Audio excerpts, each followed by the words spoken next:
Yesusku.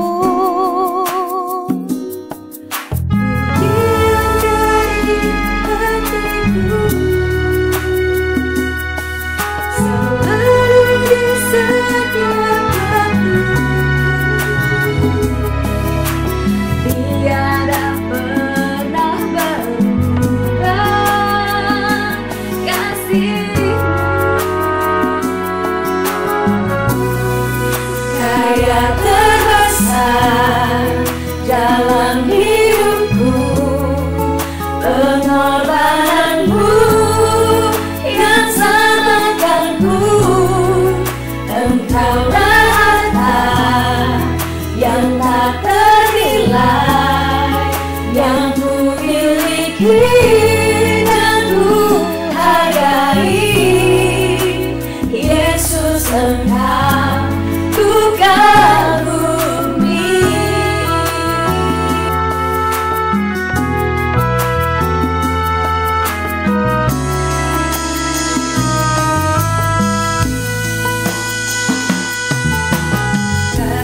Yang terindah, hati yang mulia, hanya ku temukan Dia dalammu, Yesusku.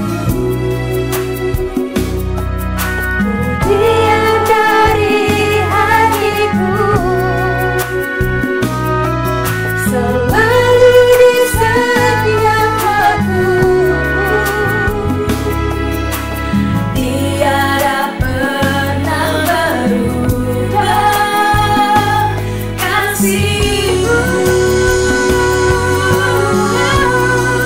Kaya terbesar dalam hidupku, pengorbananmu yang selamatkanku. Engkaulah harta yang tak ternilai, yang ku miliki dan ku hargai. Yesus, Engkau ku kagumi.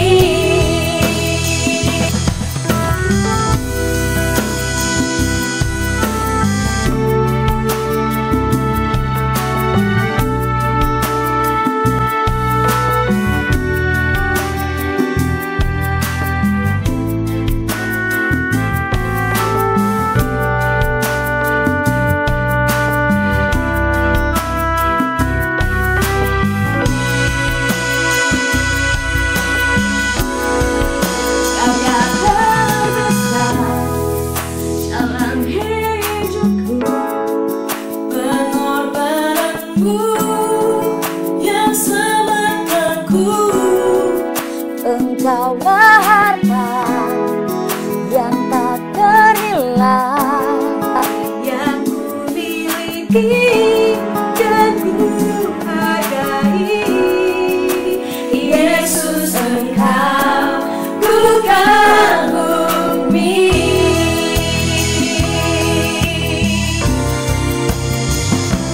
Ku kagum hormat akan Engkau. Ku kagum hormat akan Engkau. Kau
Shalom saudara, semua tetap sehat.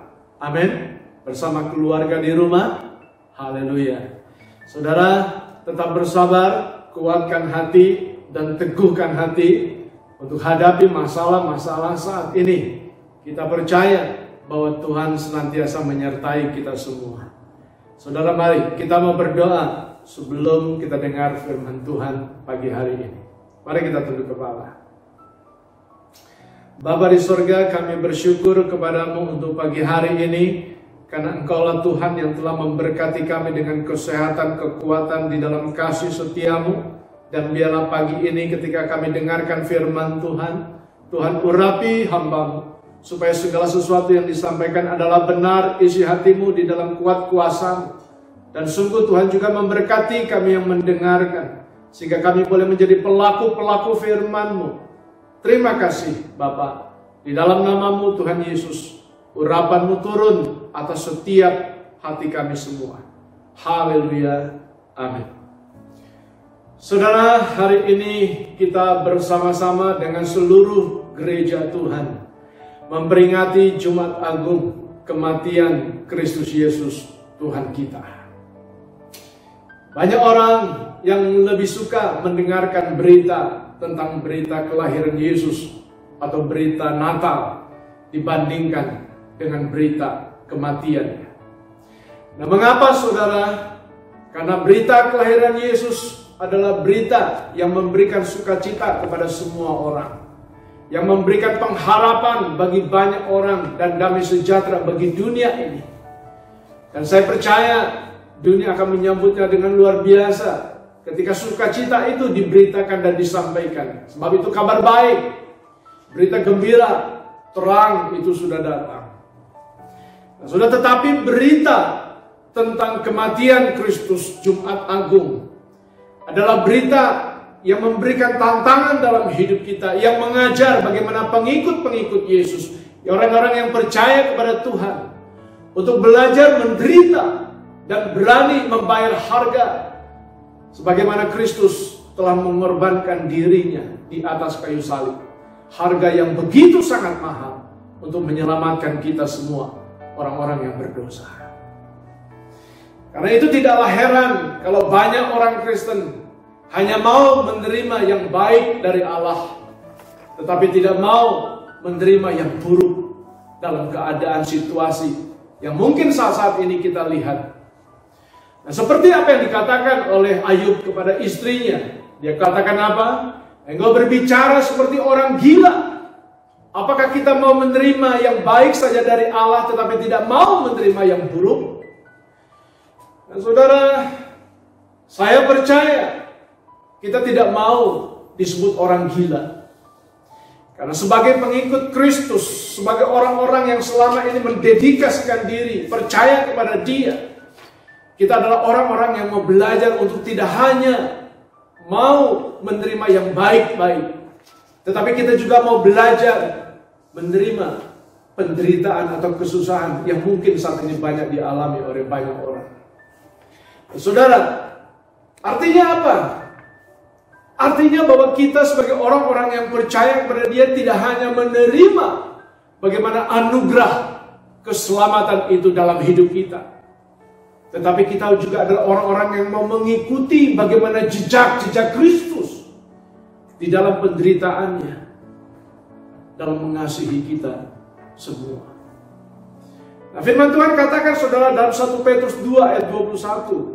Ditulis di sana demikian. Sebab untuk itulah kamu dipanggil, karena Kristus pun telah menderita untuk kamu dan telah meninggalkan teladan bagimu, supaya kamu mengikuti jejaknya. Artinya apa saudara? Artinya kita adalah sungguh-sungguh sekali lagi kita mau belajar siap menderita mengikuti jejak Kristus. Bersedia mati seperti Kristus mati, bersedia bangkit seperti Kristus bangkit. Maksudnya bukan berarti saudara kita mengalami kematian secara tubuh, kehilangan jiwa nyawa kita. Tidak. Maksudnya kita adalah orang-orang yang mau mengalami kematian terhadap dosa-dosa kita dan kita hidup dalam hidup yang baru di dalam Kristus. Inilah sesungguhnya yang Tuhan mau ajarkan kepada kita lewat kematiannya. Dan saat ini, ketika kita bersama-sama memperingati kematian Kristus Jumat Agung pada hari ini, mari kita mau memeriksa diri kita. Kita mau mengecek hidup kita. Apakah saat ini dosa tidak berkuasa lagi atas kita? Roma 6 ayat 12 firman Tuhan katakan, sebab itu hendaklah dosa jangan berkuasa lagi di dalam tubuhmu yang fana, supaya kamu juga jangan lagi menuruti keinginannya. Ini saudara, saya percaya kalau dosa tidak berkuasa lagi atas tubuh kita, kalau dosa tidak lagi menguasai hidup kita, maka tidak ada itu yang namanya disebut saling menghakimi, saling membenci, merasa diri lebih benar, bahkan menjatuhkan orang lain.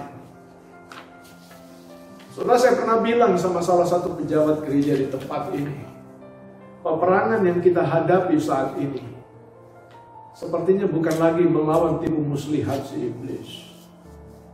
Tetapi bagaimana kita lihat di luar sana, peperangan yang terjadi adalah bagaimana melawan diri sendiri, sesama kita. Dan inilah kondisi zaman akhir. Saudara, marilah kita mau bersama-sama, kita mau melatih hidup kita mau melatih diri kita untuk terus berjuang melawan keinginan-keinginan dosa yang selama ini selalu mengganggu hidup kita. Dan sekali lagi kita mau belajar bagaimana mengikuti jejak Kristus dalam hidup ini. Saudara, mari pagi hari ini kita mau baca bersama-sama dalam 1 Petrus 2 ayat 21 sampai 25. Ya, saudara silakan buka Alkitab di rumah saudara dan mari kita mau baca bersama-sama. Sekali lagi 1 Petrus 2 ayat 21 sampai 25. Demikian firman Tuhan. Sebab untuk itulah kamu dipanggil, karena Kristus pun telah menderita untuk kamu dan telah meninggalkan teladan bagimu supaya kamu mengikuti jejaknya. Ia tidak berbuat dosa dan tipu tidak ada di dalam mulutnya. Ketika ia dicaci maki, ia tidak membalas dengan caci maki. Ketika ia menderita, ia tidak mengancam, tetapi ia menyerahkannya kepada Dia yang menghakimi dengan adil. Ayat 24. Ia sendiri telah memikul dosa kita di dalam tubuhnya di kayu salib, supaya kita yang telah mati terhadap dosa hidup untuk kebenaran. Oleh bilur-bilurnya kamu telah sembuh. Sebab dahulu kamu sesat seperti domba, tetapi sekarang kamu telah kembali kepada gembala dan pemelihara jiwa. Saudara, perhatikan firman Tuhan katakan, sebab untuk itulah kita dipanggil.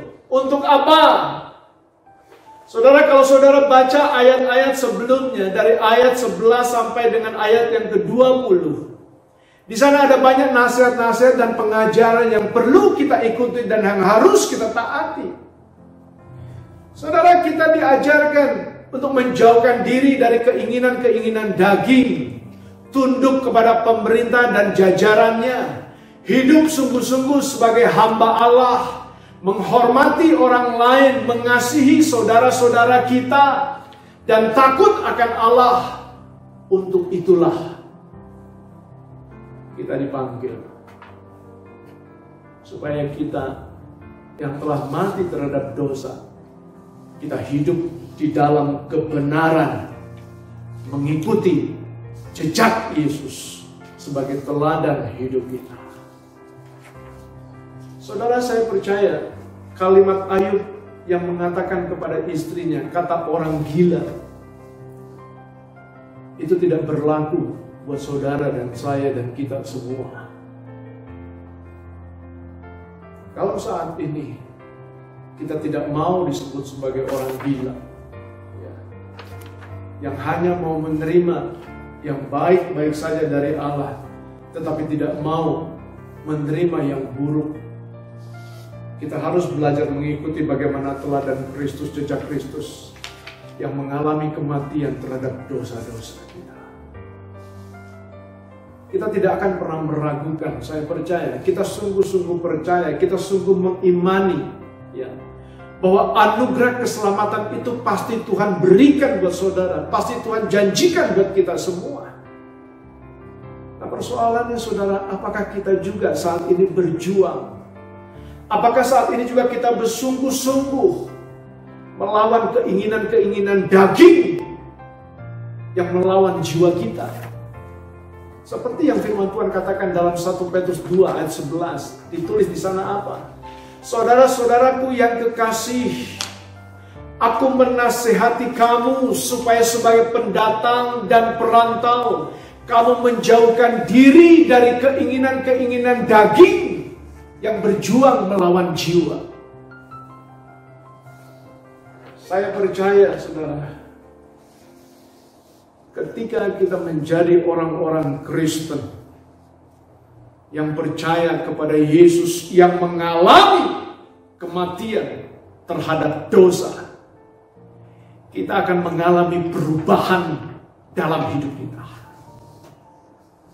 Perubahan ini bukan soal saudara bagaimana ketika sakit saudara disembuhkan.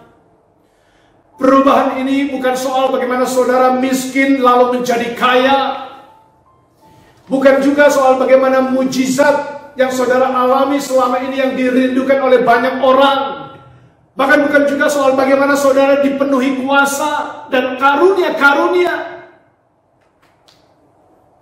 Tapi perubahan yang terjadi dalam hidup kita, perubahan yang saudara alami dalam hidup saudara, di mana saudara sungguh-sungguh menjadi orang yang bekerja lebih keras lagi dibandingkan dengan orang lain. Maka saudara adalah orang-orang yang berani melepaskan apa yang berharga bagi dunia dan menganggap semuanya itu adalah sampah bagi kemuliaannya. Bukankah perubahan itu juga dialami oleh Rasul Paulus? Dia mengalami perubahan yang begitu hebat dalam dirinya. Dia mengalami perubahan yang begitu dahsyat dalam hidupnya.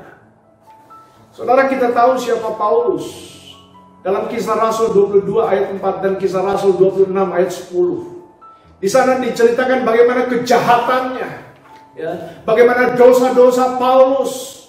Dia menganiaya pengikut Kristus. Dia menganiaya orang-orang yang percaya kepada Yesus.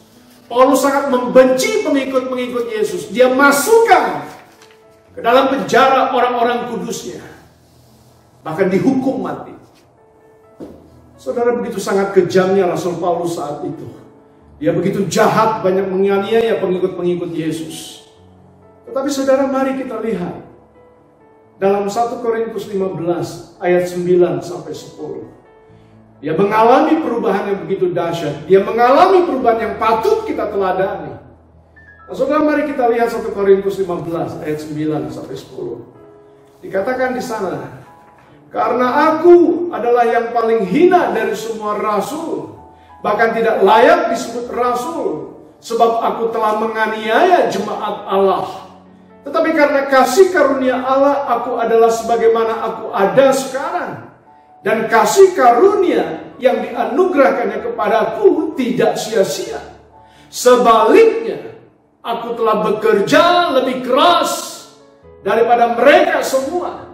Tetapi bukannya aku, melainkan kasih karunia Allah yang menyertai aku. Saudara, perhatikan apa yang diucapkan oleh Rasul Paulus. Dia katakan apa? Ya, dia katakan, kasih karunia Allah yang dianugerahkannya kepadaku tidak sia-sia. Dikatakan. Jadi Paulus menyadari bahwa kasih karunia Allah yang dia terima itu tidak sia-sia. Sebaliknya, aku telah bekerja lebih keras daripada mereka semua. Saudara, artinya apa? Artinya Paulus bekerja dengan lebih sungguh-sungguh. Dia bekerja keras supaya Injil itu diberitakan, kematian Kristus diberitakan, kebangkitan Kristus juga diberitakan. Dia sampaikan dalam 2 Timotius 2 ayat 8. Dia katakan, ingatlah ini, Yesus Kristus yang telah bangkit dari antara orang mati, yang telah dilahirkan sebagai keturunan Daud, itulah yang kuberitakan dalam Injilku. Luar biasa. Luar biasa, saudara. Bagaimana dengan kita yang selama ini telah mengikut Yesus bertahun-tahun? Yang selama ini, katakanlah kita tetap setia kepada Dia. Apakah saat ini, setelah kita percaya, kita menerima Yesus Kristus sebagai Tuhan Juru Selamat kita, kita mengalami perubahan dalam hidup kita? Seharusnya kita juga adalah orang-orang yang bekerja lebih keras dibandingkan dengan yang lain. Kita melayani lebih sungguh-sungguh, kita bekerja sungguh-sungguh, sehingga dunia boleh melihat Yesus dan mengenal Yesus. Karena mereka telah menyaksikan bagaimana saudara dan saya, kita telah mati terhadap dosa-dosa kita, dan Yesus hidup dalam diri kita. Inilah yang Tuhan mau. Bahkan saudara, Rasul Paulus katakan apa? Pengenalan akan Tuhan, memiliki Yesus, itu jauh lebih berharga daripada apa yang ada di muka bumi ini. Nah, kita tahu dalam Filipi 3 ayat 8 ditulis di sana demikian. Malahan segala sesuatu kuanggap rugi karena pengenalan akan Kristus Yesus Tuhanku lebih mulia daripada semuanya. Oleh karena Dialah aku telah melepaskan semuanya itu dan menganggapnya sampah supaya aku memperoleh Kristus. Luar biasa. Sekali lagi saya katakan luar biasa. Perubahan yang terjadi dalam diri Paulus. Dia tidak hanya menjadi orang yang menerima anugerah keselamatan, kasih karunia dari Allah, tetapi dia adalah orang yang menempatkan dirinya sebagai orang yang ditolong oleh Tuhan, sebagai orang yang menerima kasih karunia Tuhan, yang tahu bagaimana berterima kasih kepada Tuhan. Hari ini, saat kita memperingati Jumat Agung bersama-sama dengan seluruh jemaat kita, dengan seluruh gereja Tuhan, ini menjadi momentum hidup kita. Ini menjadi momentum buat hidup saudara dan keluarga, untuk bagaimana kita semua mengalami perubahan. Amin. Saudara, mari kita mau bekerja lebih keras dan mengenal Tuhan lebih sungguh-sungguh. Amin. Saya mau melihat bagaimana jemaat Tuhan di tempat ini adalah jemaat Tuhan yang mau bekerja lebih keras dan mengenal Tuhan lebih sungguh-sungguh lagi. Nah, saudara, pertanyaannya apa yang harus kita lakukan untuk kita boleh mengalami perubahannya? Yang pertama, saudara, yang harus kita perhatikan, yang harus kita lakukan dalam hidup kita, kita harus, sekali lagi, mengalami kematian terhadap dosa. Saudara, mari baca Kolose 3 ayat 5 sampai 10. Kolose 3 ayat 5 sampai 10. Firman Tuhan mengatakan demikian di sana.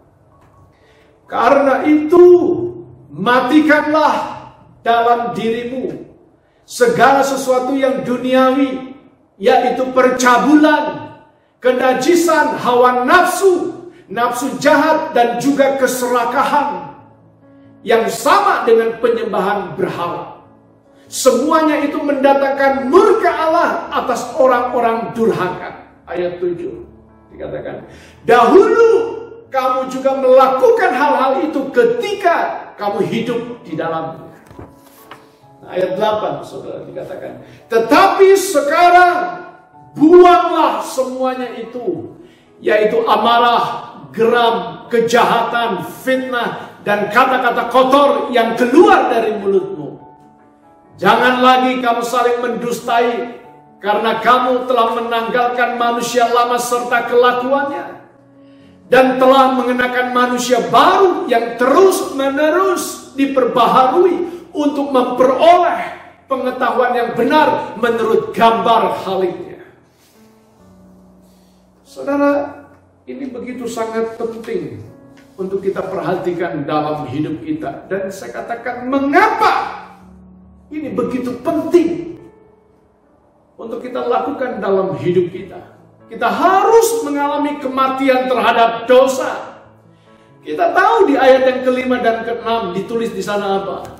Saudara, dalam ayat yang kelima keenam ditulis demikian. Karena itu, matikanlah dalam dirimu segala sesuatu yang duniawi, yaitu percabulan, kenajisan, hawa nafsu, nafsu jahat, dan juga keserakahan yang sama dengan penyembahan berhala. Semuanya itu, garis bawahi apa? Mendatangkan murka Allah atas orang-orang durhaka. Apa saudara? Mendatangkan murka Allah atas orang-orang durhaka. Saya percaya kita tidak ingin disebut orang-orang durhaka yang melakukan segala sesuatu yang duniawi yang bertentangan dengan firman Tuhan, supaya murka Allah itu tidak datang dalam hidup kita, tetapi keselamatan itu tetap menjadi milik kita sampai selama-lamanya.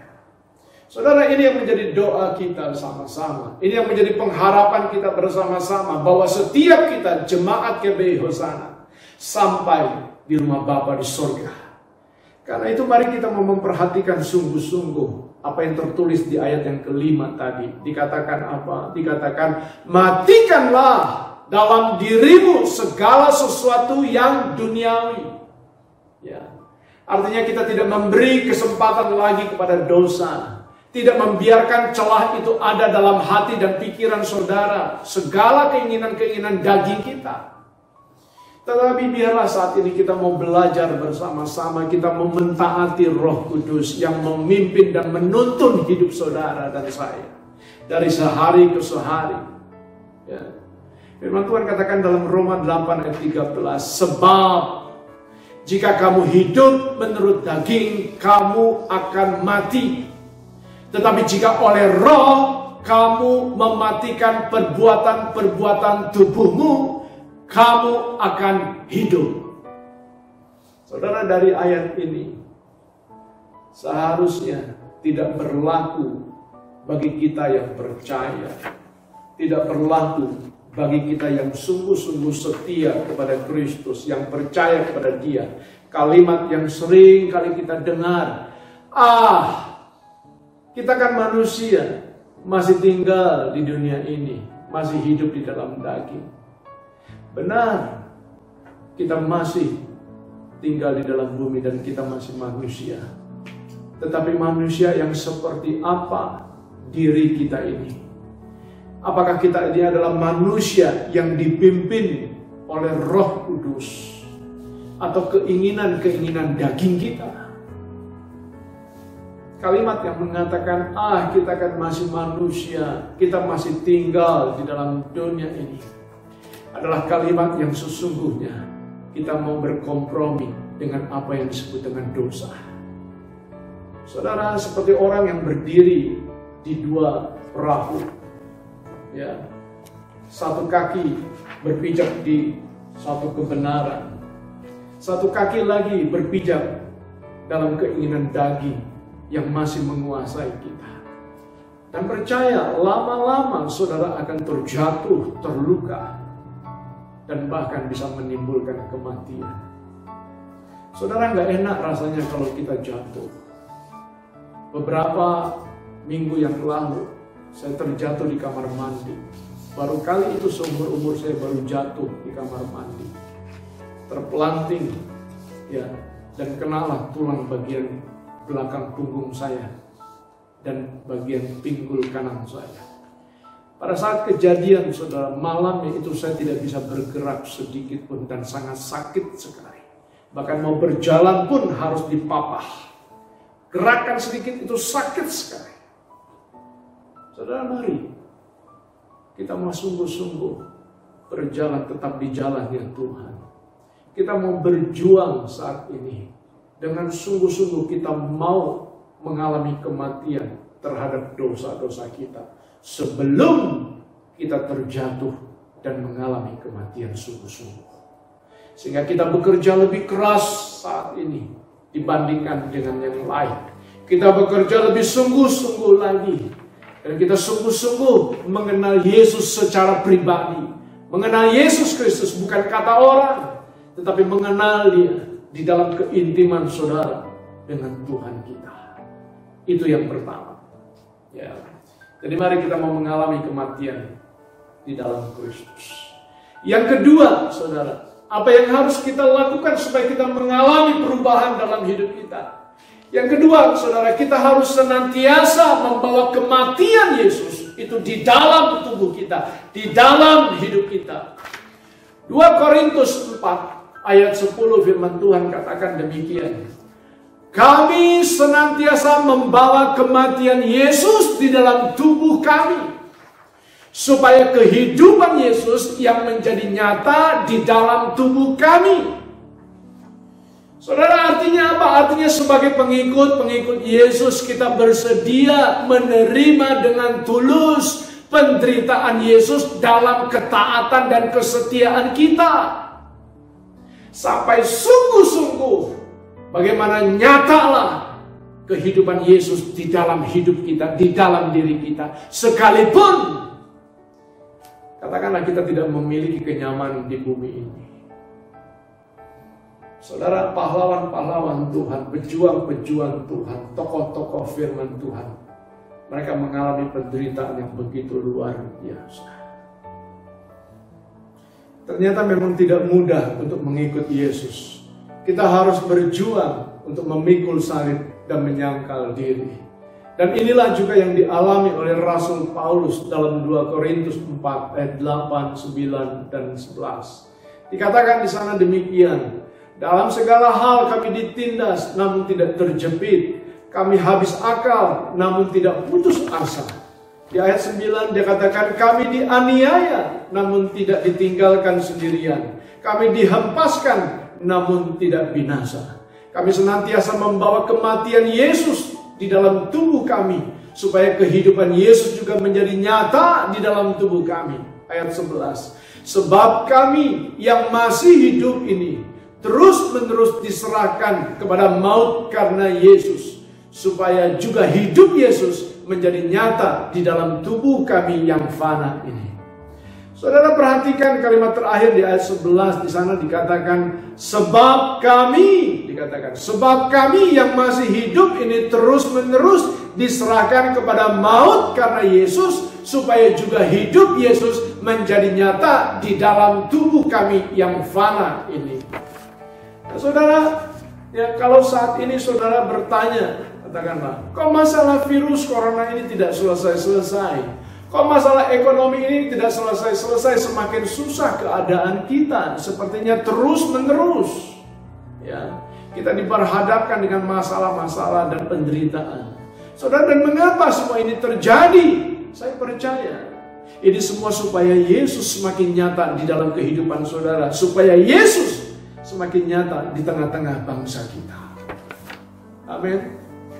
Saudara, saya percaya saat ini Tuhan sedang melatih kita semua, sedang mengajar kita semua, sedang mendidik kita semua, supaya kita tidak hanya menerima yang baik-baik saja dari Tuhan, tetapi kita juga mau belajar untuk senantiasa membawa kematian Yesus di dalam diri kita. Sehingga apa yang menjadi visi gereja kita menjadi seperti Yesus, ini bukan hanya slogan, tetapi ini sungguh-sungguh kita alami dalam jemaat kita. Saya percaya ketika sungguh-sungguh kita hidup tidak lagi dikuasai oleh dosa, keinginan-keinginan daging itu tidak lagi menguasai hidup kita, artinya kita mengalami kematian terhadap dosa, saudara akan menjadi jemaat Tuhan yang berbahagia, yang mendapat bagian dalam kebangkitan pertama, dan kematian yang kedua tidak berkuasa lagi atas kita. Seperti yang firman Tuhan katakan dalam Wahyu 20 ayat 6, ditulis di sana, berbahagia dan kuduslah ia yang mendapat bagian dalam kebangkitan pertama itu. Kematian yang kedua tidak lagi berkuasa atas mereka, tetapi mereka akan menjadi imam-imam Allah dan Kristus, dan mereka akan memerintah sebagai raja bersama-sama dengan Dia 1000 tahun lamanya. Saya berdoa senantiasa. Saya memiliki kerinduan yang sama dengan saudara. Oh, tidak ada seorang pun yang tertinggal. Kita mau sungguh-sungguh bersama-sama dengan Bapa kita di surga. Amin. Tuhan Yesus memberkati saudara pada pagi hari ini. Mari kita terus berjuang mengalami kematian terhadap dosa-dosa kita.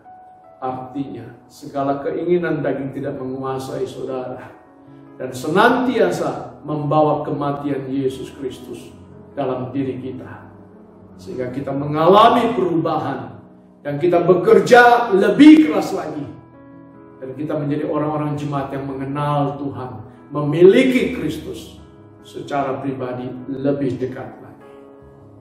Amin.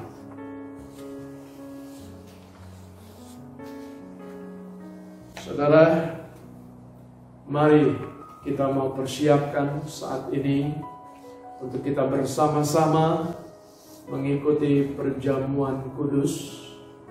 Ya, perjamuan kudus ini menjadi momen buat kita semua mendekatkan diri kita dengan Kristus, mengakui dosa-dosa kita dan berkomitmen untuk mengalami perubahan, serta kita bisa mengingat ya, bagaimana Yesus Kristus telah mati bagi kita, mengampuni dosa kita, dan Dia telah menebus orang berdosa dan membebaskannya. Sehingga saat ini kita adalah orang-orang yang telah menerima anugerah keselamatan dari Dia. Amin. Haleluya. Saudara, saya mempersilahkan saudara yang ada di rumah untuk boleh mengambil dan memegang roti dan anggur saudara yang telah saudara siapkan bersama dengan keluarga. Dan mari kita berdiri bersama-sama. Kita akan masuk di dalam doa terlebih dulu. Mari kita tundukkan kepala kita. Bapa, kami bersyukur buat pagi hari ini, karena saat ini kami boleh memperingati kematian Kristus bagi setiap kami. Terpujilah Engkau Tuhan, kekal selamanya kasih kuasa-Mu. Dimuliakan, dimasyurkan nama-Mu, sebab Engkaulah Tuhan yang menyelamatkan dan menebus hidup kami. Biarlah Tuhan saat ini ketika kami makan roti dan minum anggur perjamuan kudus, Tuhan Engkau berkati roti dan anggur yang kami makan dan minum bersama-sama. Urapan-Mu turun atas kami semua, dan kami akan melihat bagaimana karya Tuhan nyata dalam hidup kami. Terima kasih Bapa, dalam nama-Mu Tuhan Yesus Kristus kami bersyukur dan berdoa. Amin. Apakah saudara sudah memegang roti dan anggur saudara? Mari kita mau mengangkat roti yang ada di tangan kita. Demikian firman Tuhan. Sebab apa yang kuteruskan kepadamu telah aku terima dari Tuhan, yaitu bahwa Tuhan Yesus pada malam waktu Ia diserahkan mengambil roti, dan sesudah itu Ia mengucap syukur atasnya. Ia memecah-mecahkannya dan berkata, inilah tubuhku yang diserahkan bagi kamu. Perbuatlah ini menjadi peringatan akan aku. Bukankah roti yang kita pecah-pecahkan ini adalah persekutuan dengan tubuh Kristus? Amin. Mari kita makan bersama-sama dalam nama Tuhan Yesus Kristus. Mari kita mau mengangkat cawan yang ada di tangan kita. Demikian firman Tuhan. Demikian juga Ia mengambil cawan sesudah Ia makan, lalu berkata, cawan ini adalah perjanjian baru yang dimeteraikan oleh darahku. Perbuatlah ini setiap kali kamu meminumnya menjadi peringatan akan aku. Sebab setiap kali kamu makan roti dan minum cawan ini, kamu memberitakan kematian Tuhan sampai Ia datang. Bukankah cawan pengucapan syukur yang atasnya kita ucapkan syukur adalah persekutuan dengan darah Kristus. Amin. Mari kita minum bersama-sama dalam nama Tuhan Yesus Kristus.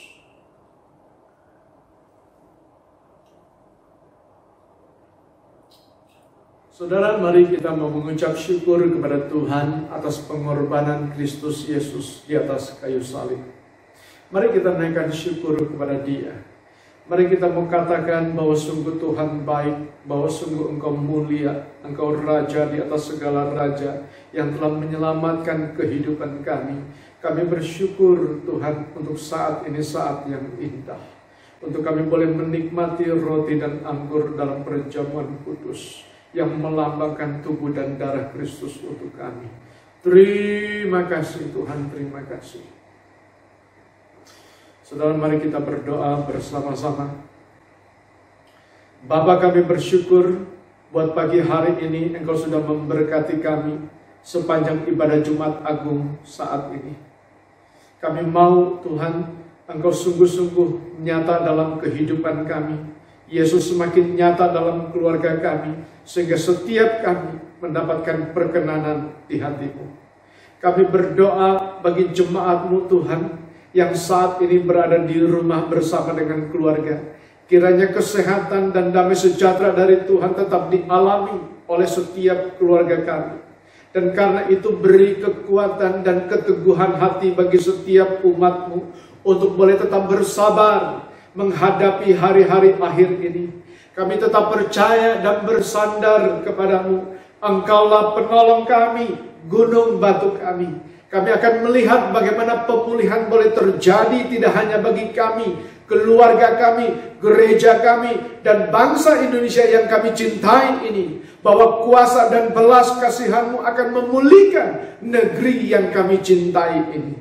Terima kasih Tuhan, kami menerima berkat kasih setia kemurahan semua ini hanya di dalam nama Tuhan Yesus Kristus. Saudara-saudara terkasih di dalam Tuhan, bersama-sama dengan keluarga saudara di rumah, saat ini terimalah berkat Tuhan, kemurahan dan kasih setia Tuhan. Tuhan memberkati dan melindungi-Mu. Tuhan menyinari-Mu dengan wajah-Nya dan memberi engkau kasih karunia.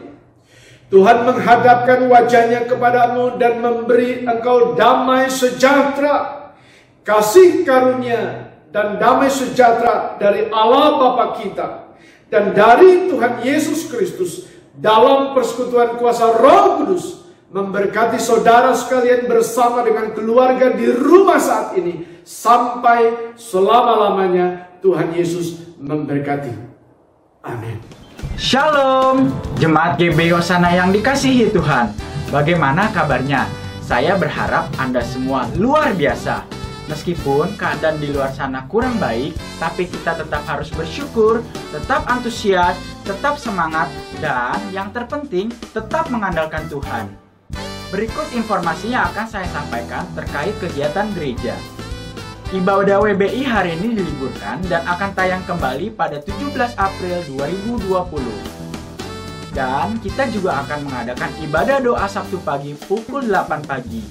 Nah, jangan lupa ajak semua anak-anak, cucu, cicit semuanya untuk hadir secara online di ibadah Paskah Abi hari Minggu 12 April jam 9 pagi.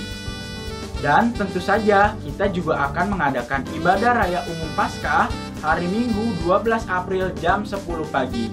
Kami menghimbau untuk seluruh jemaat untuk tetap mengikuti ibadah online yang sudah disediakan oleh GBI Hosana. Untuk persembahan dan perpuluhan dapat dilakukan via transfer melalui rekening berikut ini.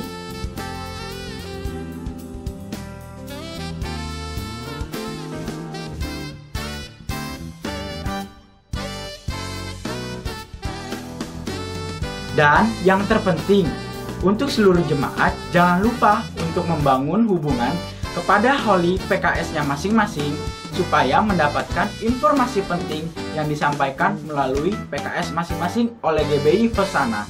Ingat, kita hanya terpisah secara fisik, namun secara hati kita tetap terkonektif. Demikian informasi yang dapat saya sampaikan. Terima kasih telah mengikuti ibadah online. Tuhan Yesus memberkati. Bye-bye.